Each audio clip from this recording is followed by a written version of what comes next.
નમસ્કાર વિદ્યાર્થી મિત્રો, વંદે ક્લાસીસ યુટ્યુબ ચેનલમાં આપનું હાર્દિક સ્વાગત છે। આજના વિડીયોમાં આપણે બોર્ડ પરીક્ષા માટે ખૂબ જ ઉપયોગી એવા ધોરણ 10ના સામાજિક વિજ્ઞાન વિષયના મોસ્ટ ઇમ્પોર્ટન્ટ પ્રશ્નો જોવાના છે। આ બધા પ્રશ્નો તમને ખૂબ મદદરૂપ થવાના છે, માટે આ વિડીયો તમે અંત સુધી જોજો। વિડીયો પસંદ આવે તો લાઈક પણ જરૂરથી કરજો અને વધુનો શેર પણ જરૂરથી કરજો, જેથી બાકીના વિદ્યાર્થીઓ પણ આ વિડીયોનો છે લાભ મેળવી શકે। અને આ ઉપરાંત આપણી આ ચેનલ પર છે ધોરણ 10ના બોર્ડની પરીક્ષા માટે છે ખૂબ જ ઉપયોગી છે એવા બધા જ વિષયના સામાજિક વિજ્ઞાન હોય, ગણિત હોય, ગુજરાતી હોય કે અંગ્રેજી હોય, એ બધા વિષયના પ્રશ્ન મૂકી દીધા છે। તે બધા વિડીયો લિંક તમને નીચે મળી જશે, તમે આ બધા વિડીયો જરૂરથી જોઈ શકો છો। અને આ ઉપરાંત આપણા WhatsApp channel, Telegram, WhatsApp group, Instagram વગેરે બધા લોકો લિંક તમને નીચે મળી જશે, તમે બધા સોશિયલ મીડિયા ફોલો કરી શકો છો। ત્યાં નવી નવી અપડેટ સૌપ્રથમ મૂકતા હોય છે। તો ચાલો આજના વિડીયોની શરૂઆત કરીએ। ધોરણ 10 વિશે સામાજિક વિજ્ઞાન મોસ્ટ આઈએમપી પ્રશ્નો। ધોરણ 10 સામાજિક વિજ્ઞાન છે માર્ચ બોર્ડ પરીક્ષા માટે ઉપયોગી। વિભાગ ડીની વાત સૌથી પહેલાં કરીએ। વિભાગ ડીમાં તમારા જે પ્રશ્નો ક્રમ રહેશે એ તમારે રહેશે 47 થી 54, એટલે કે બોર્ડના પ્રશ્નપત્રની અંદર તમને પ્રશ્ન નંબર 47 થી 54 સુધીના અંદર તમને વિભાગ ડીના પ્રશ્ન છે એ જોવા મળશે। વિભાગ ડી કુલ તમારે છે 20 ગુણનો છે। કેટલા ગુણ છે? કુલ વિભાગ ડી 20 ગુણનો છે। અહીં તમારે છે કુલ 7 પ્રશ્ન આપેલા હશે, તેમાંથી તમારે કોઈ પણ 4 પ્રશ્ન લખવાના છે। 7માંથી કોઈ પણ 4 લખવાના છે।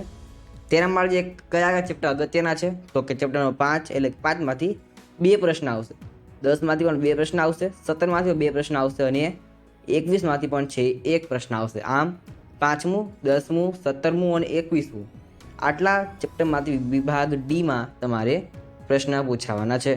અહીં તમારે છે દરેક પ્રશ્નના 4 ગુણ રહેશે અને ખાસ પ્રશ્ન નંબર 54 જે તમારે છે નકશા પૂર્તિનો રહેશે, જે તમારે ફરજિયાત લખવાનો છે, તે પણ તમારે 4 ગુણનો નકશા પૂર્તિનો પ્રશ્ન રહેશે। તો આવી રીતે તમારે વિભાગ ડી રહેવાનો છે। હવે તમને એ બતાવી દઉં કે વિભાગ ડીમાં તમારે છે, એટલે કે વિભાગ ડીમાં તમારે કયા પ્રશ્ન અગત્યના છે। સૌથી વાત કરીએ ચેપ્ટર નંબર 5, જેનું નામ છે ભારતનો વિજ્ઞાન અને ટેકનોલોજીનો વારસો। આમાં તમારે છે 2 પ્રશ્ન આવવાના છે, પ્રશ્ન નંબર 47 અને પ્રશ્ન નંબર 48 માટે એક અગત્યનું ચેપ્ટર છે। અહીં મેં તમને ફક્ત 7 પ્રશ્ન આપેલા છે જે ખૂબ જ અગત્યના છે, તો સૌથી પહેલાં તૈયાર કરવાના રહેશે। તો પહેલો પ્રશ્ન આપેલો છે અહીંયા, ગણિત શાસ્ત્ર ક્ષેત્રે આર્યભટ્ટે કરેલી શોધો વિશે નોંધ લખો। અગત્યનો પ્રશ્ન છે, તૈયાર જરૂરથી કરી લેજો। ત્યાર પછી વેદક શાસ્ત્ર અને શૈલ્ય ચિકિત્સાના ક્ષેત્રે પ્રાચીન ભારતનું મહત્વ સમજાવો। આ પ્રશ્ન જે ઘણી બધી પૂછાઈ ગયેલો છે, ફરીથી પૂછાઈ શકે છે। ત્યાર પછી વાસ્તુશાસ્ત્રના પ્રેતાઓના નામ લખો અને તેમાં કઈ બાબતનો સમાવેશ થાય છે તે જણાવો। આ પણ અગત્યનો પ્રશ્ન છે। ત્યાર પછી એક પ્રયોગાત્મક વિજ્ઞાન તરીકે રસાયણ વિદ્યાનો પરિચય આપો। આ વર્ષ માટે મોસ્ટ ઇમ્પોર્ટન્ટ પ્રશ્ન છે આ। ત્યાર પછી પ્રાચીન ભારતનું ધાતુ વિદ્યામાં પ્રદાન જણાવો। આ પણ આ વર્ષ માટે મોસ્ટ ઇમ્પોર્ટન્ટ છે। ત્યાર પછી ગણિતથી આખી દુનિયાનો વ્યવહાર ચાલે છે કેવી રીતે સમજાવો। આ વર્ષ માટે પૂછવાની મહત્વ શક્યતા રહેલી છે, એકવાર પ્રશ્ન છે જરૂરથી જોઈ લેજો। ત્યાર પછી ટૂંક નોંધ લખો પ્રાચીન ભારતનું ખગોળશાસ્ત્ર। આ પણ પ્રશ્ન છે એ અગત્યનો છે। તો ટોટલ મેં તમને 7 પ્રશ્ન આપેલા છે ચેપ્ટર નંબર 5માં, આમાં તમારે 2 પ્રશ્ન આવવાના છે, માટે તમે જે આ જે 7 પ્રશ્ન છે તેમાં તમારા ક્યાંક ને ક્યાંક 8 માર્ક્સ છુપાયેલા છે, માટે આ જરૂરથી તૈયાર તમારે સૌથી પહેલાં તૈયાર કરવાના રહેશે। આગળ વાત કરીએ ચેપ્ટર નંબર 10માંથી, જે ચેપ્ટર નંબર 10નું નામ તમારે છે ભારત એમાં કૃષિ। આમાંથી તમારે 2 પ્રશ્ન આવવાના છે, પ્રશ્ન નંબર 49 અને 50। આમાં તેમાં એક નકશો પણ પૂછાવાનો છે, 1 માર્ક્સનો નકશો પણ આવશે। તેમાં તમને છે એમ પણ પૂછે કે કોઈ પાક છે તેનું ઉત્પાદન કરતો પ્રદેશ જણાવો અથવા દર્શાવો, એ તમને નકશો છે પૂછી શકે છે। અને આપણે જે નકશા માટે અલગથી વિડીયો આવવાનો છે, માટે જરૂરથી તમે જોઈ શકો છો। તો અહીં પણ મેં તમને કુલ 7 પ્રશ્ન આપેલા છે। ત્યાં પહેલો પ્રશ્ન આપેલો છે અહીંયા, ભારતનો ઘઉંનો પાક સવિસ્તાર વર્ણવો। આ વર્ષ માટે મોસ્ટ ઇમ્પોર્ટન્ટ પ્રશ્ન છે, શક્યતા છે વધુ આવી શકે છે, એકવાર જરૂરથી જોઈ લેવો। ત્યારબાદ ભારતનો ડાંગરનો પાક સવિસ્તાર વર્ણવો। આ પણ આવી શકે છે। ત્યાર પછી ભારતમાં કૃષિ ક્ષેત્રે આવેલા સંસ્થાગત સુધારા જણાવો। આ વર્ષ માટે મોસ્ટ ઇમ્પોર્ટન્ટ છે। ત્યાર પછી મગફળીના પાક વિશે નોંધ લખો। આ પણ આવી શકે। તમને આમાં એમ પણ પૂછે કે તમને કોઈ પણ પાકનું ચિત્ર આપેલું હોય, તેના આધારે તમને એમ પણ પૂછે કે આ પાક કયો છે, તેના વિશે માહિતી આપો। માટે તમારે છે બધા પાકના જે ચિત્ર છે જે તમને ટેક્સ્ટબુકમાં આપેલા છે તે પણ બધા જરૂરથી એકવાર જોઈ લેવાના રહેશે। ત્યાર પછી ભારતના કૃષિ ક્ષેત્રે આવેલા ટેકનિકલ સુધારા જણાવો. આ વર્ષ માટે આ પણ અગત્યનો પ્રશ્ન છે. ત્યાર પછી ભારતની વિવિધ કૃષિ પદ્ધતિઓ સવિસ્તાર વર્ણવો. ત્યારબાદ ભારતની ખેતીના મુખ્ય કેટલા પ્રકાર છે અને કયા કયા, ગમે તે 4 પ્રકાર પર નોંધ લખવાની છે. આ વર્ષ માટે આ પણ પ્રશ્ન છે એ મોસ્ટ ઇમ્પોર્ટન્ટ છે. તો ટોટલ 7 પ્રશ્ન આપેલા છે. જેઓથી બધા એકવાર પ્રશ્ન છે એ જોઈ લેવા.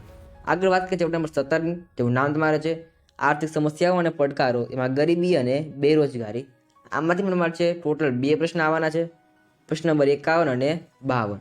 આ પણ છે અગત્યનું ચેપ્ટર છે.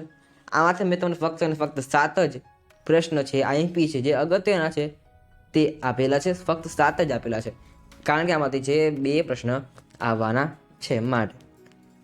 તેમાં સૌથી જે પેલું પ્રશ્ન આપેલું છે, ભારતમાં ગરીબી ઘટાડવાના મુખ્ય ઉપાયો તરીકે સરકારે અમલમાં મૂકેલ કૃષિ વિકાસ માટેના ગમે તે 4 કાર્યક્રમોની માહિતી આપો. આ પણ તમને આવી શકે છે.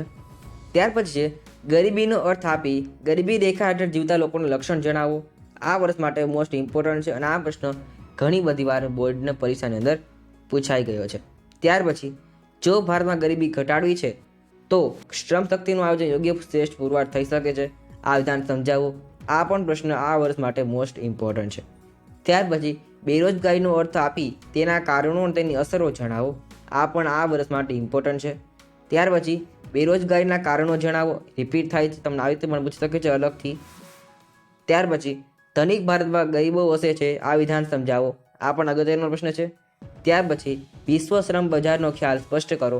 આ પણ પ્રશ્ન છે અગત્યનો છે, માટે એકવાર 7 તમને આપેલો છે ટોટલ. જરૂરથી 7 પ્રશ્ન છે એક વખત જોઈ લેવા. આગળ વાત કરીએ ચેપ્ટર નંબર 21થી વાત કરીએ. શું નામ તમારે છે સામાજિક પરિવર્તન. તેમાં તમને ફક્ત એક પ્રશ્ન આવવાનો છે, પ્રશ્ન નંબર 53 તરીકે એક જ પ્રશ્ન આવવાનો છે. અહીં પણ મેં તમને 7 પ્રશ્ન આપેલા છે, કેમ કે આ ચેપ્ટર મોટું છે અને લેન્ધી છે. આ થિયરિકલ ચેપ્ટર છે માટે અહીં મેં 7 પ્રશ્ન આપેલા છે. બધા પ્રશ્ન ઇઝી છે એટલે મેં તમને નીચે 7 પ્રશ્ન આપેલા છે. 7 પ્રશ્ન આપ્યો તેમાં આપેલો છે દિવ્યાંગ વિદ્યાર્થીઓને મળતી વિશિષ્ટ સવલતો જણાવો. આ પણ અગત્યનો પ્રશ્ન છે.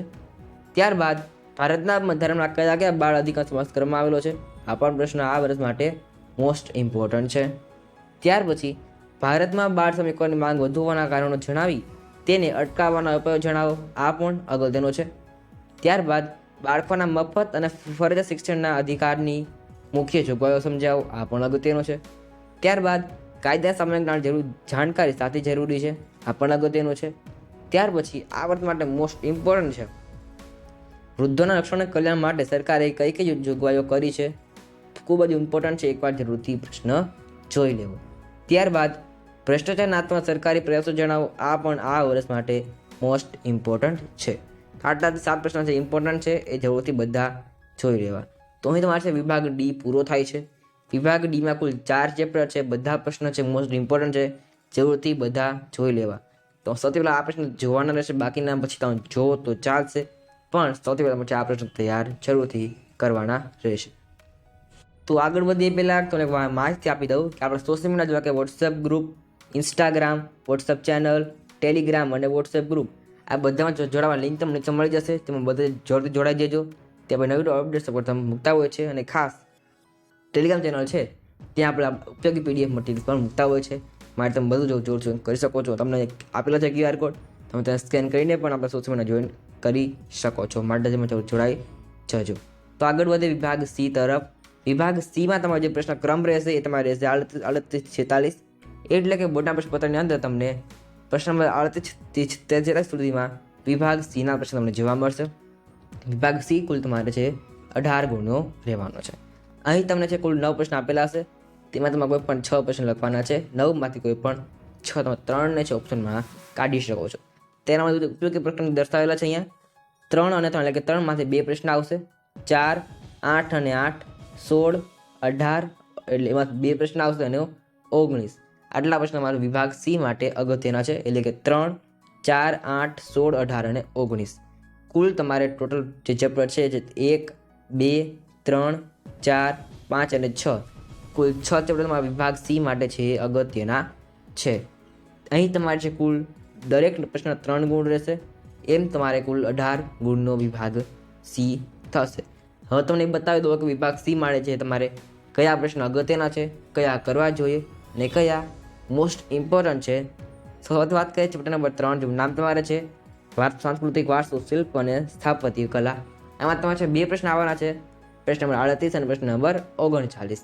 તેમાં મેં તમને ફક્ત અહીંયા 8 પ્રશ્ન આપેલા છે, કારણ કે છે એમાંથી 2 પ્રશ્ન આવવાના છે, માટે તમને અહીંયા 8 પ્રશ્ન આપેલા છે. તો ખાસ તમે જે 8 પ્રશ્ન છે તમે તમારો સ્ક્રીનશોટ લઈ શકો છો. હું તેને વાંચતો નથી, પણ તમારો સમય છે 25 ટકા તમારો સમય બહુ કિંમતી છે, માટે તમે છે વિડીયો પોઝ કરીને બધા પ્રશ્નો નોટ ડાઉન કરી શકો છો અને તૈયારી શરૂ કરી શકો છો.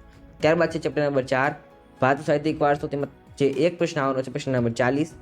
મેં તમને ફક્ત 7 પ્રશ્ન આપેલા છે, તમે તેનો સ્ક્રીનશોટ પાડી શકો છો. અને આમાં ખાસ આ વર્ષ માટે છે એ નાલંદા વિદ્યાપીઠ અથવા તો વલ્લભી વિદ્યાપીઠ, એ બંને અગત્યના છે. અને આમાંથી પણ ખાસ ગુપ્ત યુગને સંસ્કૃત સુવર્ણ યુગ કરવામાં આવે છે. આ પ્રશ્ન છે એ પૂછાઈ શકે છે. તમને એમ પણ પૂછી શકે કે તમને કોઈ પણ એક વિદ્યાપીઠ ચિત્ર આપેલું હોય વિદ્યાપીઠનું, તમને તેના પરથી છે લખવાનું ટૂંક નોંધ અથવા તો પ્રશ્ન પૂછી શકે છે, માટે તમારે છે તે ટૂંક નોંધ પણ તેઓથી ધ્યાનમાં રાખવાની છે. તમારું છે વિડીયો પોસ્ટ કરીને વાંચી પણ શકો છો. ત્યારબાદ છે ચેપ્ટર નંબર 8, કુદરતી સંસાધનો. તેમાં તમારે 2 પ્રશ્ન આવવાના છે, પ્રશ્ન નંબર 41 અને 42. તેના ફક્ત તમે 6 પ્રશ્ન આપેલા છે, અને ખાસ તમને આમાં છે વ્યાખ્યા પૂછી શકે છે, સંકલ્પનાઓ, માટે બધી સંકલ્પનાઓ જોરથી વાંચી લેવી. ત્યાર પછી ચેપ્ટર નંબર 16 ની વાત કરીએ, આર્થિક ઉદારીકરણ અને વૈશ્વિકીકરણ. આમાં તમારે 1 પ્રશ્ન આવવાનો છે, પ્રશ્ન નંબર 43. તેમાં જે ક્વેશ્ચન દર્શાવેલા છે તમે તેને સ્ક્રીન પર જોઈ શકો છો. આગળ વાત કરીએ ચેપ્ટર નંબર 18 ની, જેનું નામ તમારે છે ભાવ વધારો અને ગ્રાહક જાગૃતિ. તેમાં તમારે 2 પ્રશ્ન આવવાના છે, પ્રશ્ન નંબર 44 અને 45. અને ખાસ આમાં પણ તમને છે વિવિધ માર્કા અથવા લોગો પૂછી શકે છે. તમને કોઈ લોગો આપેલો હોય, તમને એનું પૂરું નામ પૂછેલું હોય અથવા તો તે શેના માટે ઉપયોગ થાય છે તે પૂછેલું હોય, માટે તમારે બધા લોગો જે ટેક્સ્ટબુકમાં આપેલા છે તે જરૂરથી જોઈને જવા. અને ઉપરાંત તમે જે પ્રશ્ન આપેલા છે, અહીંયા 7 પ્રશ્ન આપેલા છે, તમે તે બધા પણ જરૂરથી જોઈને જજો. ત્યારબાદ આગળ વધીએ તે પહેલાં ફરી ત્યાં અપાવી દઉં કે આ સોશિયલ મીડિયા જોઈન ન કરી લેજો, ત્યાં પછી નવી અપડેટ્સ મૂકતા હોય છે. તો આગળ વધીએ આપણે ચેપ્ટર 19 તરફ. નામ તમારે છે માનવ વિકાસ. તેમાં તમારે છે 1 પ્રશ્ન પૂછવાનો છે, પ્રશ્ન નંબર 46 તારીખે. તેના માટે તમે 7 પ્રશ્ન આપેલા છે. આ ચેપ્ટર છે ઇઝી છે, માટે 7 ચેપ્ટર આપેલા છે. અને ખાસ તેમાં ઉપયોગી પ્રશ્ન જે છે એ ગુજરાત સરકારે જાહેર કરેલી યોજનાઓ અને ભારત સરકારની યોજનાઓ બંને વચ્ચે તમારે છે કન્વર્ઝન નથી કરવાનું. બંને પ્રશ્ન અગત્યના છે, બધા પ્રશ્ન તમારે જોઈ લેવા. આગળ વધીએ આપણે વિભાગ બી તરફ. વિભાગ બીમાં તમારે છે પ્રશ્ન કરવા રહેવાનો છે 24 થી 37.